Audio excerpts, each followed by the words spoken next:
Today we're going to talk about overcoming resistance. I'm going to be giving you 2 tips. The first is simply a mindset. It's the mindset of sharing information. Now, people are really going to have one of 2 primary mindsets when doing this business. The first is the mindset of selling. You know, other people really sense and feel that selling agenda. The natural reaction to being sold, well, it's to resist. The second mindset is simply the desire to educate the person you're talking with and lose your investment in whether or not they say yes or no. As you maintain an open mind and you see your job as just educating others about the products, the opportunity, and the options, it's going to make it easier for them to have an open mind as well.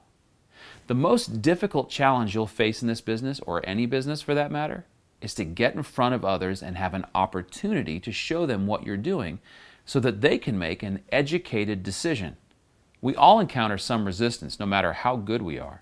So let's look at some ways to overcome that resistance. So what do I mean by resistance? Think about walking onto a car lot to buy a car. Remember the feeling of anxiety when the sales guy comes up to you? It's likely that they started the conversation, it's what salespeople do, and they said something like, "Can I help you?" You probably responded, "No, I'm just looking." Even when you wanted something more than that, it's natural to resist.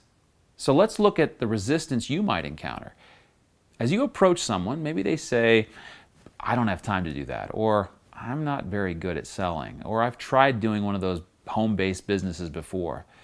Maybe someone said to you, "Is it one of those MLM pyramid things?"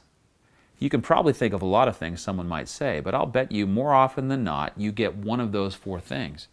"I'm too busy," "I don't like to sell," "I've done one of those before," or "It's not one of those pyramid MLM things, is it?"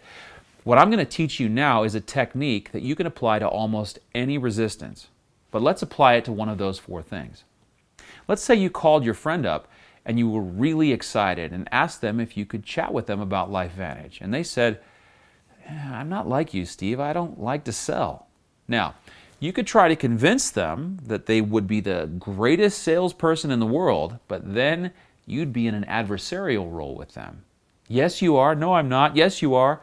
You're probably not going to win that one. So instead, why don't you just acknowledge their concern? "I totally understand why you feel that way, Sally, but I'll tell you what.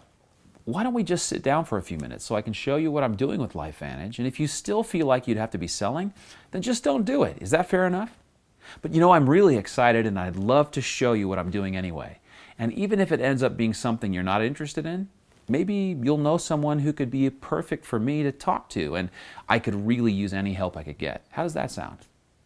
Who's going to say no to that? You see, it's almost like you gave Sally permission to say no to you after she looked at what you're doing.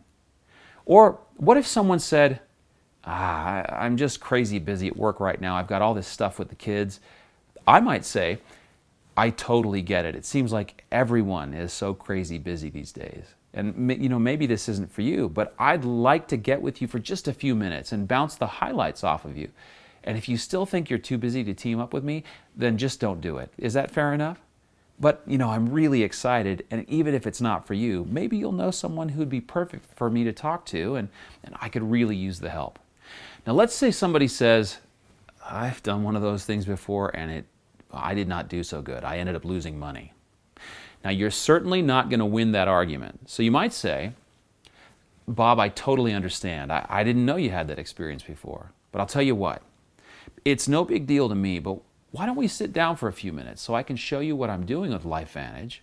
And if you feel the least bit uncomfortable, or that this is anything like one of those other things you tried, then don't do it. But you know, I'm excited, and even if this is not for you, maybe you'll know someone who would be perfect for me to talk to, and I could use all the help I can get." You see, you can use this in any situation. You're really saying to people that it's okay to say no, but after you share the information with them. Some people still may not be interested, but lots of them will.